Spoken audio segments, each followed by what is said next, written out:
আগে পরি কি ছিল আমি জানি না, ব্যাখ্যাও দিতে চাই না। আজকের ডেটে এতটা সম্মানের ঊর্ধ্বে চলে গেছে।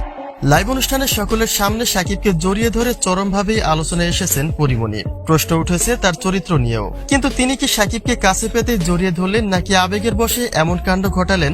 এবার সে বিষয়ে মুখ খুলেছেন অপু বিশ্বাস। তাই তার বিস্তারিত জানতে অবশ্যই ভিডিওটি না টেনে সঙ্গেই থাকুন। পর্দার বাইরে পরীর সাথে একটা বন্ধুত্বপূর্ণ সম্পর্ক অপু বিশ্বাসের। বলা যায় তারা এখন একে অপরের ভালো খারাপ সময়ের পাশেই থাকেন, কিন্তু তার মধ্য দিয়ে হঠাৎ করে জনমুখে কিং খানকে জড়িয়ে ধরে আপত্তিকর এক আলোচনায় উঠে এসেছেন পরিমণি, যে বিষয়টি নিয়ে নানাভাবে বিতর্কের মুখে পড়তে হয়েছে পরীকে। দৃশ্যায়নটি দেখে হয়তোবা আপনারও এমনটাই মনে হবে যে হারানো কিছু খুঁজে পেয়েছেন পরিমণি। শাকিবকে তার জড়িয়ে ধরার ধরনটাও যেন ছিল একটু ভিন্ন রকম।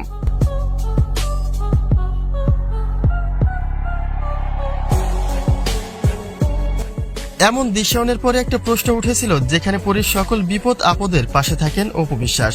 সেখানে কি করে এমন কাজ করতে পারেন পরী? কেননা পরীও খুব ভালো করে জানেন যে শাকিবের জীবনে অপু ব্যতীত আর কোনো নারীকে সহ্য করবেন না তিনি। তাহলে জনমুখে এমন একটি কাজ কি করে করতে পারলো পরী, সেই প্রশ্নটাও বেশ জোরালো হয়েছিল। এক পর্যায়ে তো এমনটাই শোনা যায় এখান থেকেই শুরু হলো অপুর সঙ্গে পরীর ব্যক্তিগত বিরোধিতা। কেননা এই একটা ইস্যু নিয়েই তো বুবলির সঙ্গে জনম জনমের বিরোধিতায় জড়িয়েছেন অপু বিশ্বাস।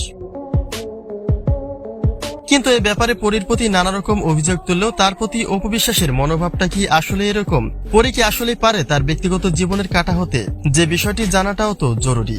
পরী যখন থেকে তার ব্যক্তি জীবনে একা হয়েছেন তখন থেকেই পরীর সবচেয়ে কাছের মানুষটাই হয়েছেন অপু বিশ্বাস, এবং পরীর অতীত ভুলে পরীকে নিজের চেয়েও বেশি একজন ব্যক্তিত্ববান মানুষ মনে করেন তিনি। আর তাছাড়া পরীর বিপদের বন্ধু হচ্ছেন শাকিব খান, যে কারণে পছন্দের মানুষটিকে কাছে পেয়ে হয়তোবা আবেগটাকে আর কন্ট্রোল করতে পারেননি পরিমণি। ঠিক এমনটাই মনে করেন অপু বিশ্বাস।